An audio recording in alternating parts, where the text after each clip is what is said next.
Hi everyone, welcome to the remote teamwork workshop.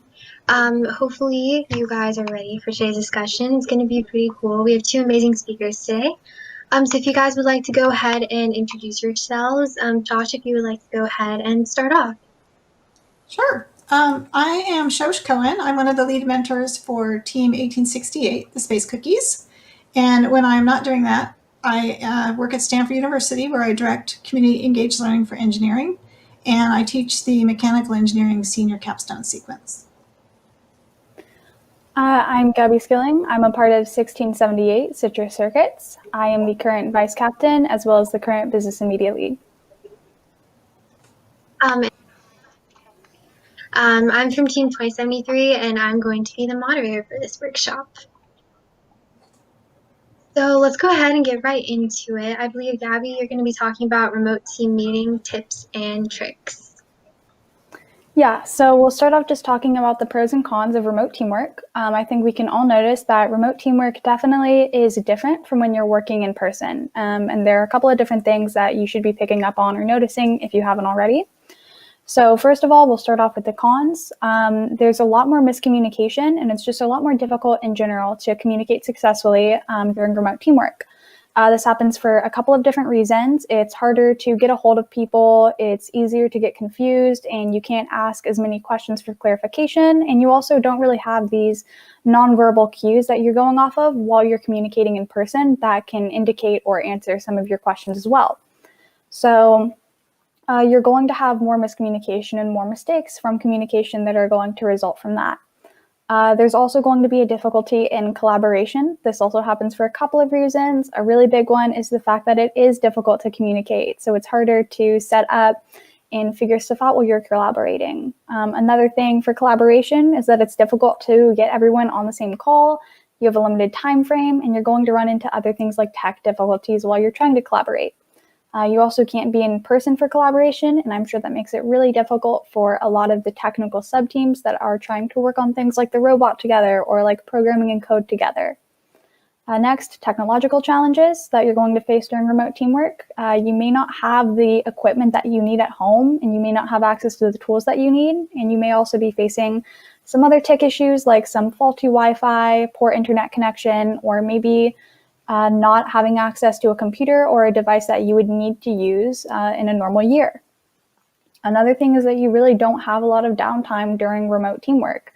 You used to have these really strict schedules that we followed for the most part, right? We had a very solid work day. We knew when we started, we knew when we ended. A lot of us in school, our days were organized by bells, and we knew exactly where we were going and where we needed to go. So now everything's changed a lot, and you're doing school at home. A lot of us are working at home, and a part of that is that we really don't have downtime or a chance to unplug because it's just so much easier for us to keep on working and form this tunnel vision where we're really just trying to get as many tasks done as we can. There's also some isolation that a lot of us experience right now. We can't really go out and see other people, which is important for the safety of everyone. But a part of that is isolation, and we do start to miss the teammates that we used to hang out with, and we miss all of our friends and what made FRC really a lot of fun besides the education and competition. So that's something that I'm sure is hitting a lot of us right now. Next are the pros. So first of all, we do have flexible scheduling now that we don't have these really strict schedules for school and work, and we just have a little bit more of an open day. It does make scheduling a little bit more easier and a little bit more available. There's also no commute. I know for a lot of teams, there was definitely a drive to try to get to wherever you were going. And now, you don't need to worry about a commute. You don't need to worry about walking, biking, or driving to get to your team meeting place because now you just log on through whatever device you have. And you also do see some increased productivity. And I know it doesn't really feel like it right now, but there are a lot of things that are being done and accomplished during quarantine. And it's also important to remember that every accomplishment that you're getting done is an important and a big one right now.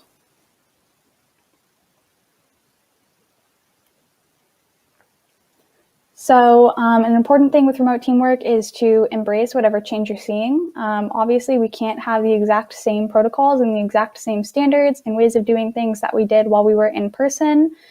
things have changed, but that does present us with some unique and new opportunities. So first of all, transitioning to Onshape, which is cloud-based CAD. If you haven't done so already, this is a great time to try to shift to Onshape because it lets you work with several people on a CAD file. It makes it a lot easier for collaboration, and it's a good practice to have. We also have the opportunity for hands-on training through video. This could be showing people machines, it could be working with tools, running through programming, whatever it is. We do have the chance to establish these videos that we normally wouldn't think about in a normal year that can be put towards training. And this is really important because what you're going to start develop is some documentation and a solid foundation for education for future years.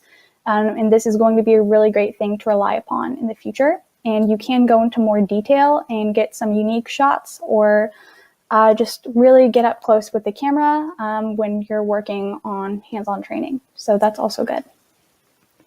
There's also a possibility for having some kits at home, whether that's a soldering kit, whether you're putting together a small robot, maybe working with circuits, whatever it is. You could also have these smaller at-home kits. These kits don't need to be expensive. You don't need to have these industry-grade materials, especially if they're limited, especially if funds are a difficulty right now, which I'm sure it is for a lot of teams. They could be really simple, and you could just be trying to get across a lot of engineering concepts, which is also just as great. There's also some outreach going on through video and through sending kits home. This is great. It's a opportunity to try and reach more people, more communities that we may not be able to reach in a normal year, just like the fall workshops this year. So if you would like to check out some different outreach videos, we did have one on Outreach for Success a minute ago, and we also had one on virtual RoboCamps earlier today. When those are published, I do encourage you to check them out if you believe that they will help you. Another possibility is machines at home. If you have the ability to take machines home, if you have the space, it's a great opportunity to, transport a machine to a veteran member's house and have them work on whatever they can in that time.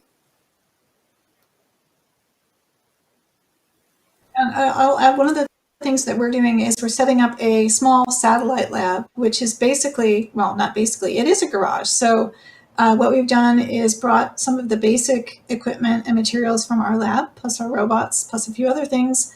And when and if we are actually able to meet in person and touch the robot, we will be doing that there. We're also planning to send home parts and equipment with girls who can then work on things at home, and we can attach it to the robot at the lab later on.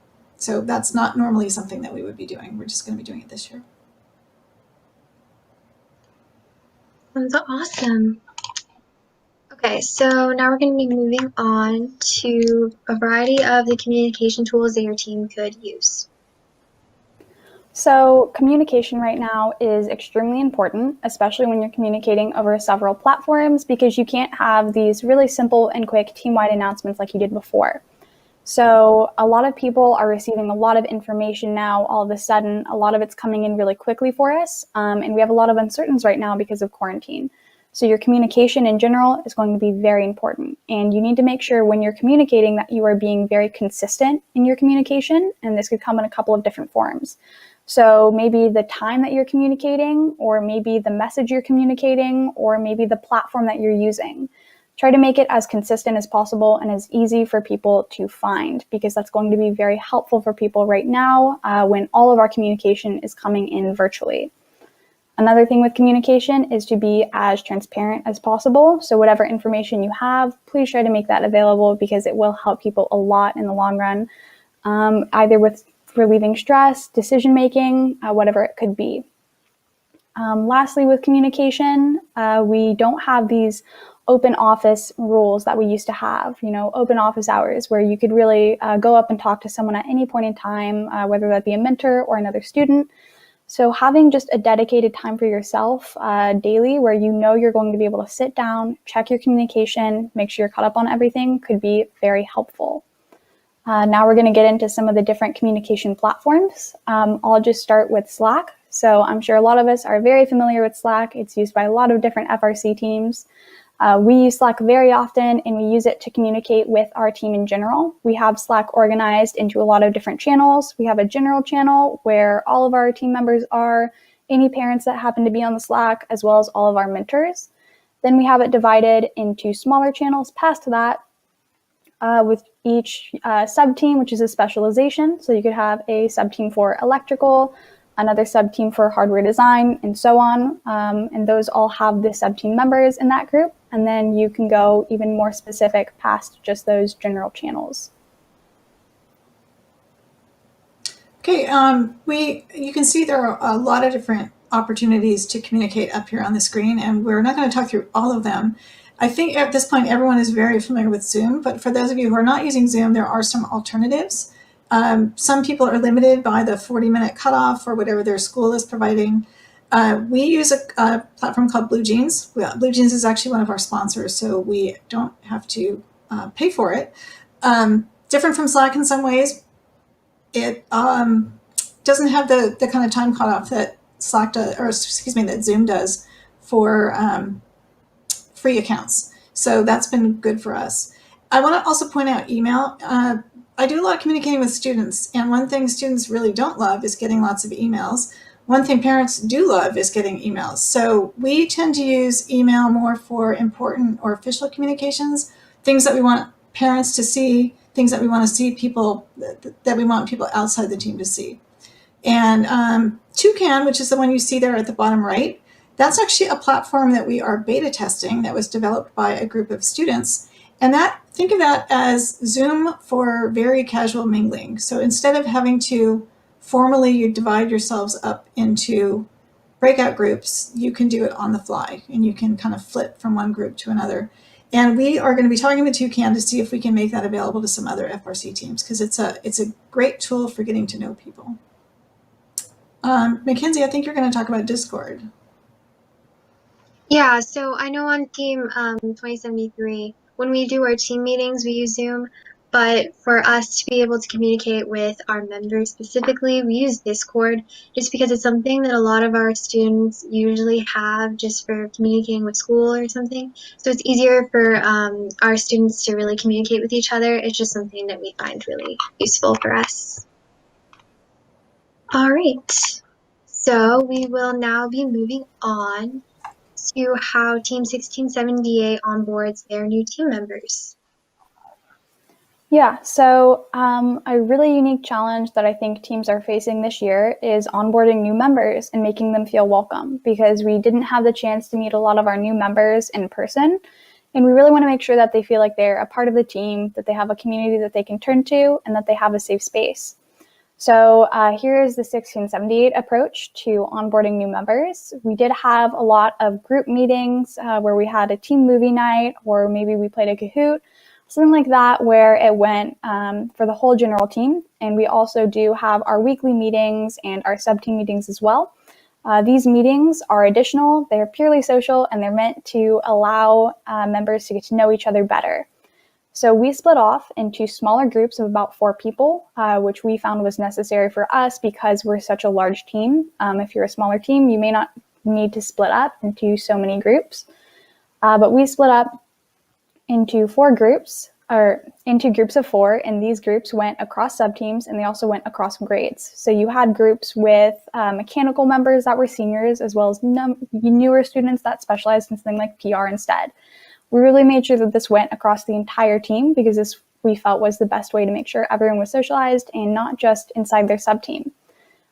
These groups would meet 4 times per month for a minimum of 30 minutes. Most teams met for about an hour. And they would play games together, they would bond, they would do icebreakers, anything to get to know each other better and to make friends, to make sure everyone had another person they could turn to. And it was common for these smaller groups to mix and meet. So you could have 2 groups meet together and then have a group of 8 playing together instead. All right. And then, Shosh, if you'd like to talk about your team and how you guys onboard new members. Yeah, so it's similar in some ways and different in a few ways. I think probably most of you know that our team is all girls, and we're a community team and a Girl Scout troop. So we have girls that come from many, many different schools. I believe we have something like 22 different schools this year, which means that girls coming in and girls who are already there don't necessarily know each other and won't necessarily have opportunities to bump into each other during the day the way some other teams might. So we have what we call the Rookie Cookie Program, which is kind of what it sounds like. We pair up our new rookies with a veteran cookie, and we want them to have a relationship where our rookies have someone they can reach out to with questions, kind of an ask me anything. So they should feel comfortable going to their cookie and getting information, getting tips on what they should be learning, where they should be going, like what kind of workshops they should do, how to develop their interests, things like that. We offer multiple workshops every weekend, so we have a schedule that we publish well in advance so people are aware of what's going to be offered. We will repeat workshops, and we try to make it so that it's very clear if one is a prerequisite for another. Many of them, you don't necessarily have to go to them in sequence, but some of them you do. So we want to make sure that everyone understands when they should be going to a workshop, followed by another workshop, followed by another workshop. We have our full team meeting on the first Friday of every month.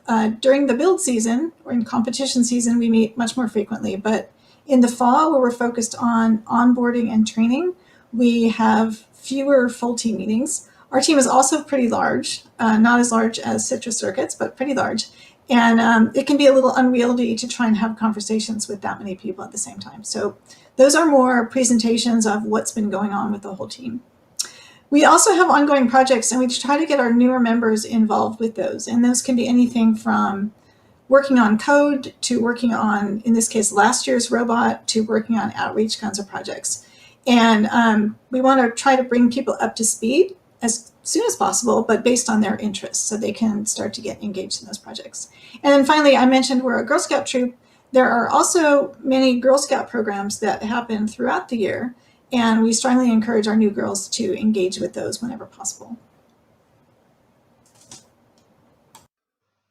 Cool. So I believe Gabby will now be talking about how to practice good Zoom habits. Yeah, so we do have a couple of other tips for remote teamwork, just that we're going to go over really quickly. And first of all, while you're working remotely, it's really important that you get to know your people first. Know whoever you're interacting with, know whoever is working behind the screen. I know right now it's really easy for us to only focus on whatever work we're given and really just trying to get that done. We can be very task-oriented right now and really just feel like we need to almost be like a machine, just pumping out as much work as we can. So getting to know the other people that you're working with is going to be really important. It's going to help you be more considerate. You're going to realize that they have other things on their plate too, and it's always great to have someone that you know is working towards the same mutual goal as you. Next is to show your face. This is really important for a lot of reasons. First of all, because we really don't get to see people outside of our family that often. So showing your face, getting to interact with other people, especially your teammates that you miss, is really important. It's going to help us break some of the isolation that we have all been feeling. On top of that, showing your face during the Zoom call does lead to some increased productivity in communication because it's easier to have that casual conversation. You can read the nonverbal cues of the other person. You feel more comfortable asking these super casual questions, especially if it's in a smaller Zoom call. So show your face as much as you possibly can. Another thing, whether you're training or working together, show what you are doing. Do not tell them what you're doing, even though it's really easy right now to just tell someone what they're doing virtually. You really want to show them as much as possible. Now, when you're looking at collaboration with this, say you run into an issue, if you were meeting in person and you ran into an issue, you wouldn't verbally tell someone the issue you were running into. You might try it really quickly, but you'd probably find that you're running into some issues conveying your idea. So you'd normally turn and show them your computer screen, or you'd show them the issue you're facing on the robot. And it's important to try and do the same thing that you can over Zoom. So whether that's showing through your camera, sharing your screen on a Zoom call, whatever you're doing, showing and letting that person take in whatever you're working on together visually is going to be very important and also really helpful. Also, just for training in general, giving people that visual cue and showing what you're doing as you're doing it is really important for training. A lot of newer members do pick up on what veteran members are doing just casually in a meeting, and they're going to notice some details that a presenter or a trainer wouldn't necessarily think to include in a presentation that's still going to be necessary. So show as much as you can and don't tell, and no one wants to sit through another lecture. Next, check in with your smaller groups. So on a larger team like 1678, where we have about 105 students, the captain and vice captain can't check in with everyone. And even if we did, we really wouldn't be able to check in with them as much as we possibly could and really be as attentive as possible. So check in with smaller groups where you can, whether that could be your team bonding and meeting group or if that's just your sub-team. Make sure everyone is doing okay. We're all facing a lot of individual challenges right now. I'm sure a lot of us are experiencing a form of burnout. So having an open line of communication and understanding where everyone is at in remote teamwork is really important. Lastly, celebrate individual and team successes together. This helps us remember that we're not alone. We're all working towards our mutual goals, and we're really happy to see the success of another individual. Which is all really great, and it reminds everyone that they're valued and they're appreciated on the team. Yeah, I agree. I think that's really important to focus on having good Zoom etiquette. So I think you guys this a bit before, but if you guys would like to go into more detail about some of the icebreakers and team building activities that your teams go through. Yeah. Okay, I'll start with this. As I mentioned, we have girls on our team that I've never even met, which is highly unusual for this stage in the school year. So we have been trying to come up with some creative ways to get to know people. And the thing you see there on the top left, that is just a bingo card.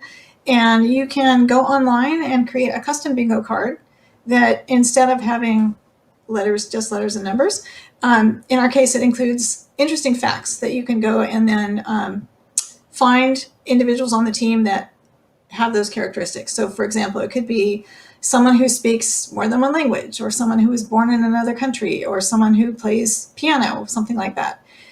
So we create these bingo cards and we put everyone into, in this case, we are using Toucan for this. And you can meander throughout the group of people and try to locate girls that will let you fill in your bingo card. And of course, we have incredibly valuable prizes for the winners. Okay, not so much valuable. And then we talk, I think a lot of teams are using Kahoot and in different ways. So we use Kahoot at the end of our workshops just to validate that people understand the content that was just presented to them. So that's one way of using that. Gabi? Yeah, so in terms of understanding concepts, all of that, after a lesson, we tend to use our Google Forms to create a quiz. And we like to use Kahoot more often for some lighthearted competition in between sub-teams or just as the team in general. A lot of the times what we'll do is hold a Kahoot one time, maybe twice a year for the whole team. And in that Kahoot, we'll go over a lot of random but general team knowledge and trivia. And we do have great prizes. The top prize does get bragging rights, which is just about the best as it gets. And you can also have Kahoots in between sub-teams or just in your own sub-team as well. And we find it's a great way to just interact and have a little bit of fun competition. Yeah, that sounds great. I know for our team, we do use Kahoot as more of like a competition, like Abby was saying. That's something that we find is really fun. But most recently, we've been using Among Us. If you guys haven't heard, it's a very popular app now.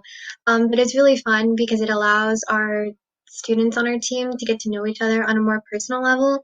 So it's like aside from just the usual robotics, mechanical programming, all that kind of stuff. So everyone kind of gets to know each other better.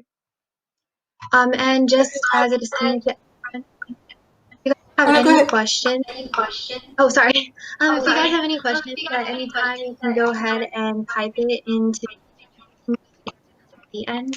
But we will have a few polls coming up pretty soon. So you guys can answer and participate in those if you like. So for now, we will also moving on about how you can use meetings as work sessions because no one wants to be in another lecture. You want them to be interactive and fun for everyone.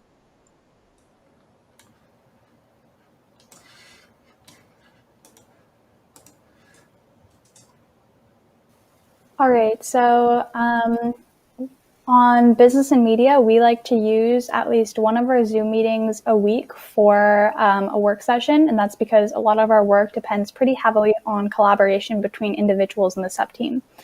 So here are a couple of different tips and tricks when you're trying to get a productive work session, because I know it's very difficult sometimes to get to that productive zone because you either feel like socializing instead or you feel really awkward and uncomfortable on a Zoom call. So we break into smaller groups. We have some general announcements at the beginning for the whole team. Then we go into the business and media call, and we have about 10 to 12 students in that call. And then we break out into breakout rooms even further of about 4 to 6 students.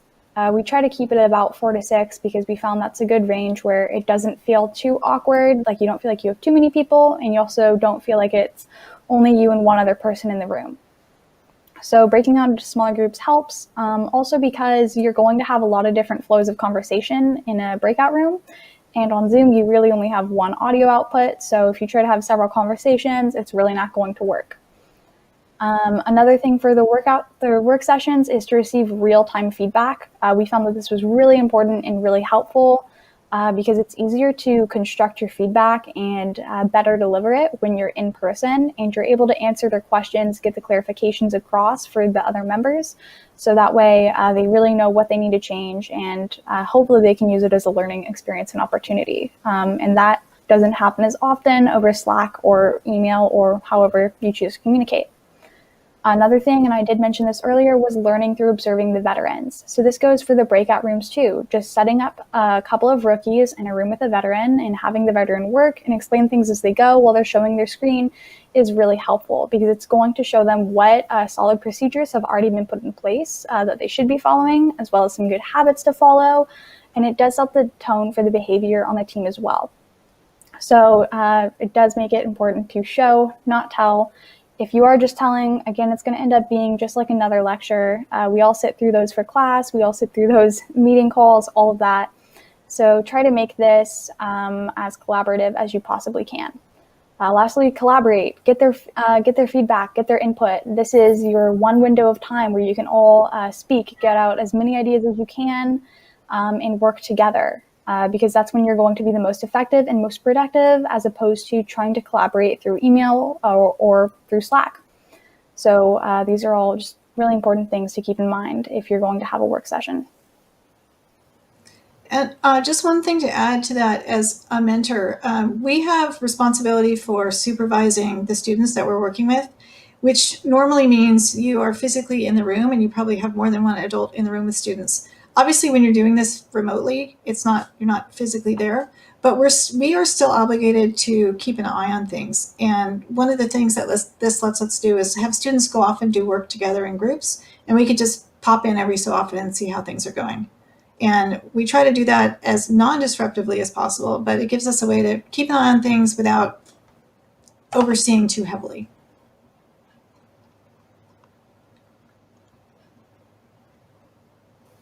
So here we have a couple of different work session ideas. We realized that the work session for each sub-team is going to look different, right?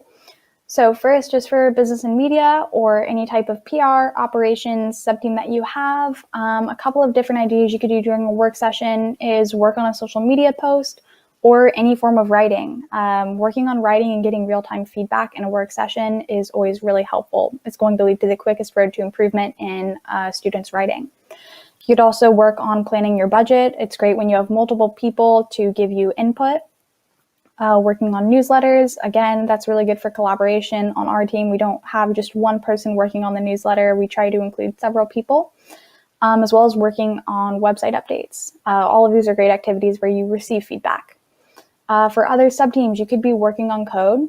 You could troubleshoot in pairs or small groups if you found that that is a system that works well for you.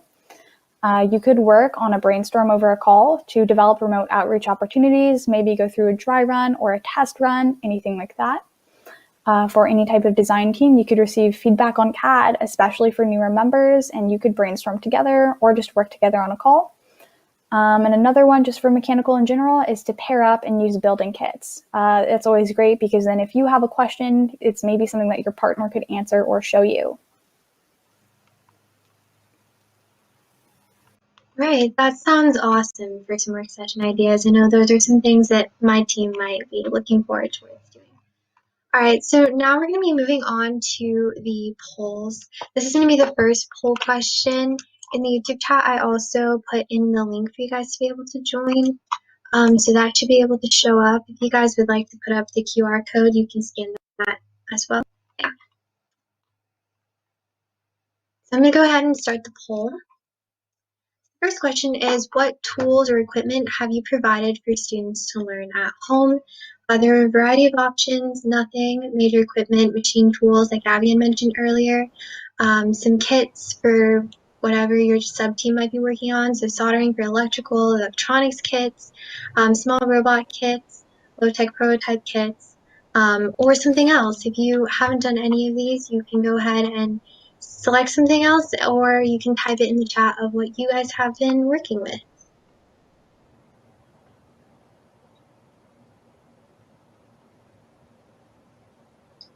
See if anyone thing. Yeah, so David just put the URL for the poll into the chat if you don't have the QR code. Mm-hmm.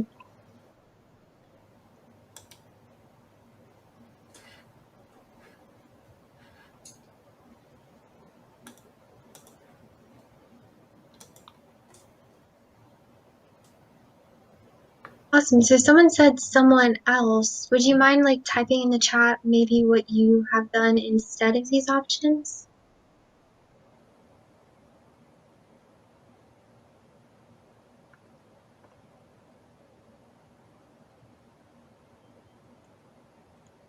Give this another couple minutes.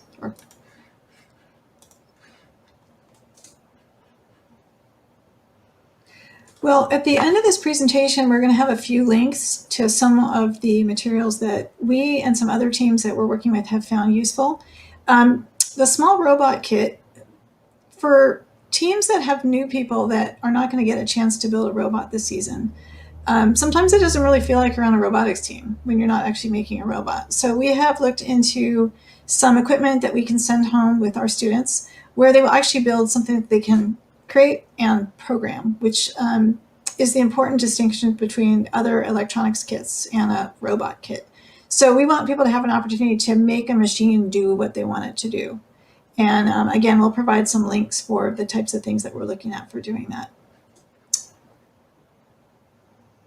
Yeah. So, say in the chat also there's a comment about the toothpick challenge. You can do it with spaghetti. You can do it with other materials.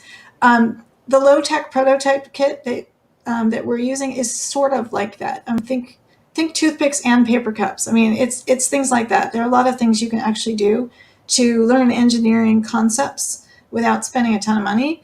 Or importantly, to a lot of school districts and to Girl Scouts and to other authorities, we want to be super, super safe with these things. So there's some things we just can't send home with students because they could be unsafe.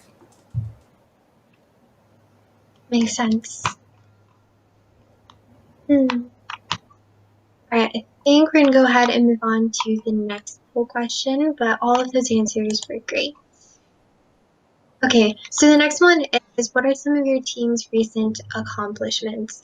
So they can be anything listed here: new leadership, new students, any virtual outreach events that you have been working on, team bonding, virtual training, kind of anything that we've been talking about so far in the presentation.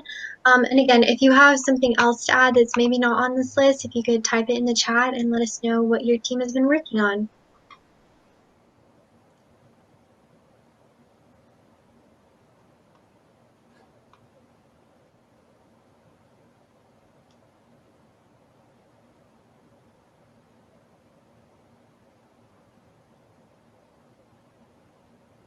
That's good. So it seems like a lot of teams have been getting a lot of new students, which is very good.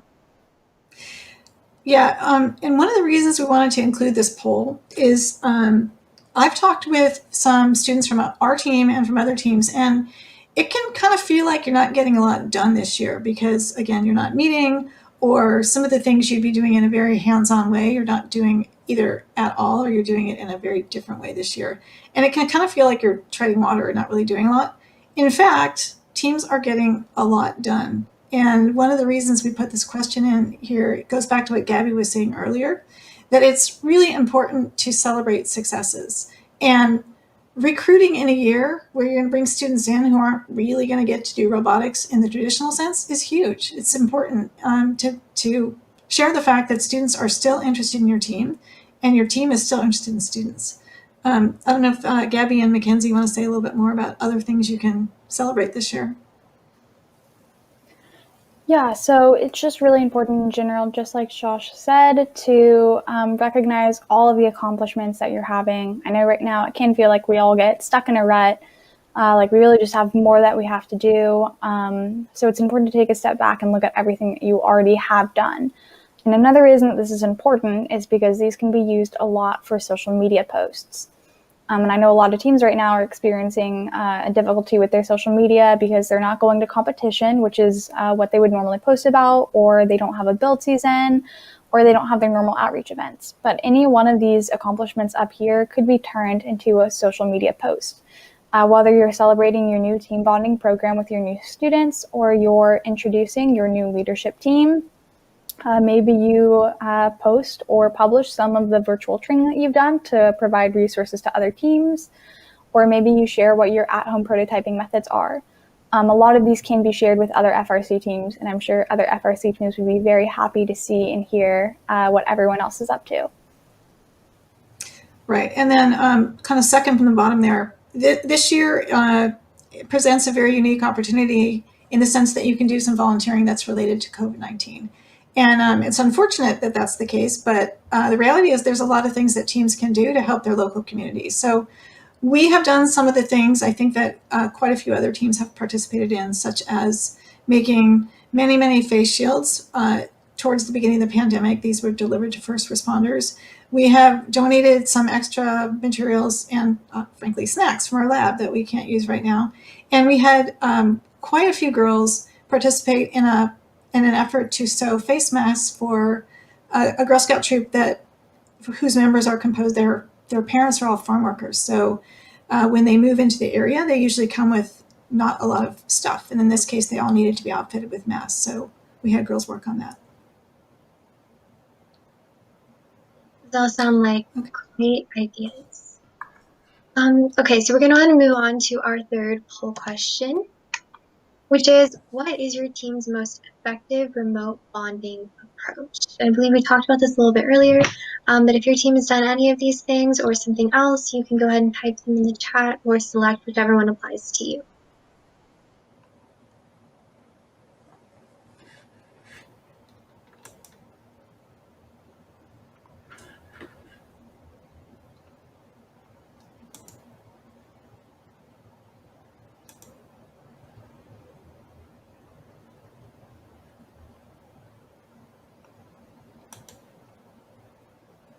Some team game nights.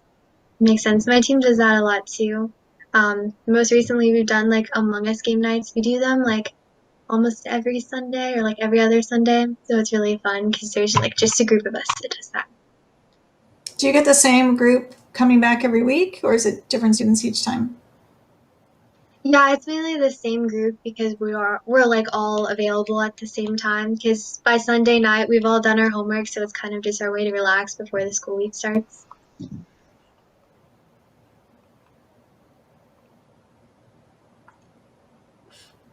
Yeah, I think eating on Zoom is maybe not people's favorite thing to do. Yeah. We were kind of hoping we'd see a little bit more of movies. So if anyone has a great suggestion for what would make a good team movie, we'd really love to hear about that.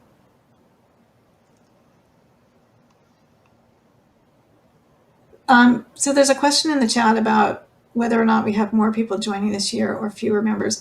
And I can speak in our case, it really didn't change. We are capped. I think a lot of teams have a maximum number of students that they can support, and we also do that. So we went through our typical recruiting, which includes having girls come in and do a few workshops. Normally they'd be coming to our lab to do that, and this year they did them online. So we have them do a bit of that, and then talk to us a little bit about why they're interested in joining the team. And as with most years, we unfortunately have more students interested than we can take. And but we haven't seen a decrease in interest. Gabi and Mackenzie? Yeah, I can speak for 1678. We do have about the same amount of interest as we have had in previous years. We did our normal outreach methods that we did to recruit new students, and we interviewed all the students before we admit anyone onto the team. I think the difficulty this year is more in keeping students engaged, especially a lot of our mechanical students who can't physically be in the shop because they tend to enjoy more hands-on tasks, like actually working on the machine or working on wiring, as opposed to a lot of this virtual learning that we have going on right now. So I would say that is where our struggle is currently. And your follow-up question, more bonding involvement compared to other years. I would say we have made a more active effort towards team bonding than we have in previous years because everything is virtual.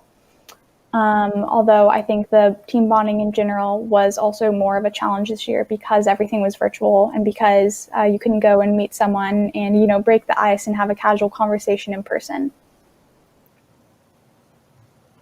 Yeah, I would Yeah. agree. For our team, for our team, that's something that we've been working on is trying to get more bonding events.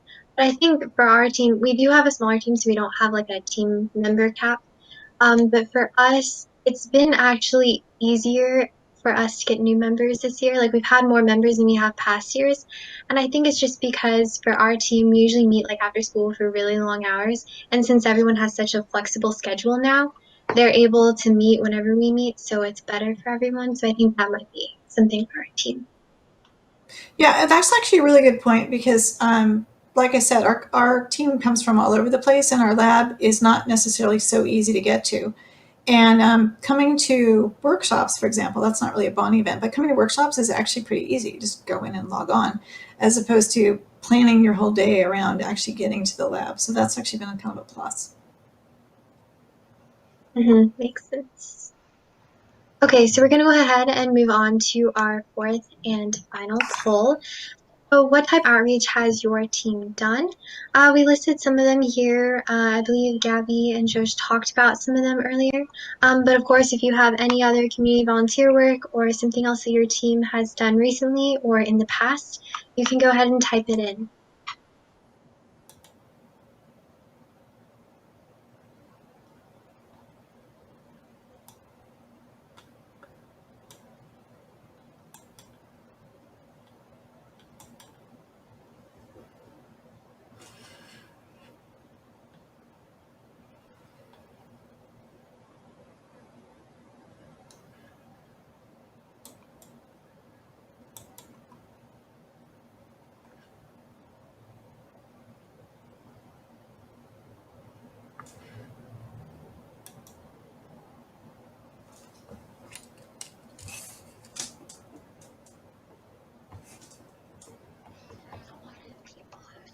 Tops. That sounds good. I think it's definitely a lot easier to do it this year just because it is virtual and people can tune in whenever. So that's really cool.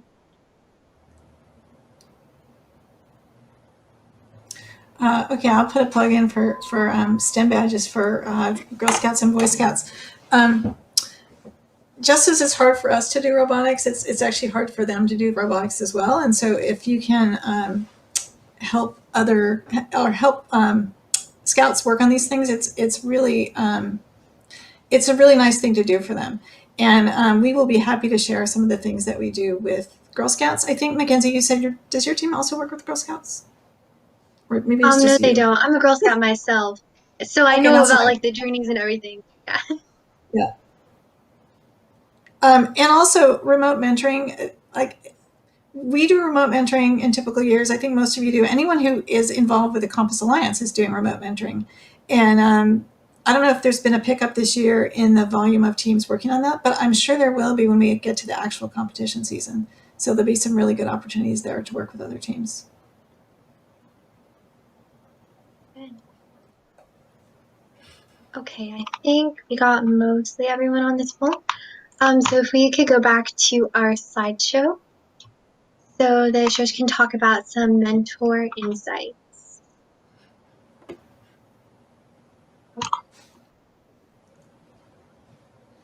Okay, I just wanted to say a few things here because this is a super challenging year for our students. It's also kind of challenging for mentors because, frankly, we're not maybe as frustrated as students are, but it can be hard to keep people engaged when things are so different. So one of the things I think is really important is modeling the right behavior, which is staying engaged with the team, logging on to all the calls, attending the workshops, encouraging your team members to participate. We try to check in with all of our team members periodically. We did this at the end of last year. We checked in with all, in this case, 66 girls, to hear what they thought about the season and to get their perspectives on things we should do. And I think it's very important to stay in touch with your students. Second thing is understand what your team wants to do this year. There's going to be lots of different opportunities. Normally there's a robot game and some other things that you can apply for with specific awards, but basically everyone is doing the same thing.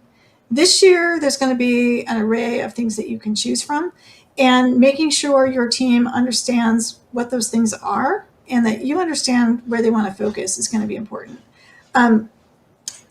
Just on a conversation I had yesterday, first is going to be providing some additional guidance on what does it mean to be successful at the Innovation Challenge or the Game Design Challenge. So specific criteria for how that will be assessed and judged. And I think that will help teams as they start to put their priorities together for the competition season. For short-term investments, we are doing some things this year that we would normally not do. We talked a little bit about things like sending kits home with students. Normally, we would be sharing lots of equipment. We have people come into the lab and use the same equipment. In this case, we will be sending some things home that normally we would not spend so much on an individual basis. That's going to be different for every team. And that's why it's also important to have these kind of low-tech, lo-fi ways of doing prototyping at home. Getting creative, in this case, we're getting creative about our lab space because we cannot access our lab until NASA opens up. So we have this satellite lab that we're setting up and just different ways to do meetings and activities. It's just nothing should be off the table with respect to how you get your team together this year. And the next page, yeah. I mentioned checking in with every team member. Normally we can go for walks or just pull someone aside and have a conversation with them. Not so easy on Zoom, so you have to be really intentional about how you do that this year. Gabi mentioned this, Mackenzie mentioned this. Celebrating the things that are good, also really important. And that was, as I said, why we put that question in the poll. There are a lot of good things happening. There are a lot of successes happening, and making sure that you make everyone aware of them and have your team share them on your social media. Have your team share them with their parents. Have your team share them with each other and make sure everyone is aware of the good things that are happening. Keeping your sponsors up to date. This is important this year because sponsors, frankly, are not quite sure what we're all going to be doing. And they do want to understand how we're spending their valuable resources. So we just did an update for our sponsors, and we will do another one when we get a little bit more certain about specifically what we're going to be focusing on this year. But just sending them a note every so often. Normally we can send something in person or even go see them. We can't do that this year, so we are using electronic thank you cards that people can sign from wherever they are and get that off to our sponsors. And then lastly, being available to other teams. And I think most teams do this anyway. Again, you have to be really intentional about doing it this year. It's almost like setting up office hours where teams know when and where to reach you if they have questions. Compass Alliance is a great way to do this. So I think a lot of teams that are attending today and a lot of teams are either part of the Compass Alliance or use the Compass Alliance, which is a terrific resource for making yourselves available to other teams. Okay. Next. All right. We're not going to click through on these links here, but we put some resources and ideas in here on things you can get to provide to your team, things that we're all using. I think the Citrus Circuit soldering kit wasn't quite ready for prime time, so I think that's a link to the website. where you can ask to have information when it's available.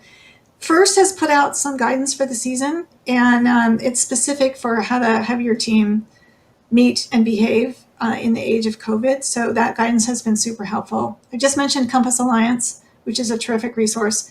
The new First Mentor Network, if your team is short on a mentor in a particular area, or you have mentors that find themselves with extra time, that's a matching service for teams and mentors, and it's also really helpful. And then, Gabby, do you want to talk about the RoboCamps? Yeah. So we were able to host some virtual RoboCamps this year, which was very exciting. We had about anywhere from 16 to 24 fourth to eighth graders in a camp with about 8, 16, 78 members and a mentor on each call. And we were able to help them build a small robot through plastic connectable pieces. They built it from scratch, competed in some challenges using materials that they had at home, like books and paper, and they were also able to code that robot. So we do have a workshop that went through the 1678 RoboCamps. So I would encourage you to look at that workshop once it has been published. It was at 9 a.m. this morning.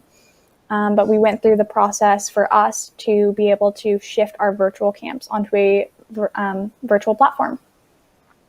Oh, and one thing I should have included on here, but I didn't, is First at Home. So First has come up with a very wide array of essentially lessons. They're geared towards mentors and teachers, but absolutely available to students. And they will take you through how to teach robotics and basics of coding and things like that to your students. And they're available for all age groups, so K through 12. Sounds great. And then this is just our last slide. So if you guys have any questions, you can go ahead and type them in. But these are some of our emails if you guys have any questions about our team or anything that you've heard today in the presentation.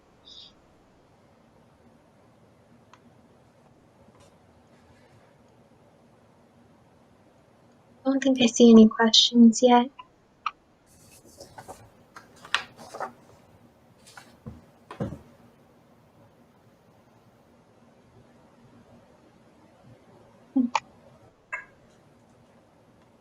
Okay. People might be questioned out. They might be. Okay, well, if you, I'm sure you can tell from the emails that are up there, those are the main team emails for each of our team. And I think if you use them, you can ask questions about anything, not just remote teamwork, but anything related to First or how we're doing things this year. Sounds good. So since we don't have any questions, I think we're going to go ahead and end the workshop. But Gabi and Shosh, thank you so much for being able to share some of your knowledge on remote teamwork. It was really fun. Thank you both. Bye, everyone. Yeah, thank you.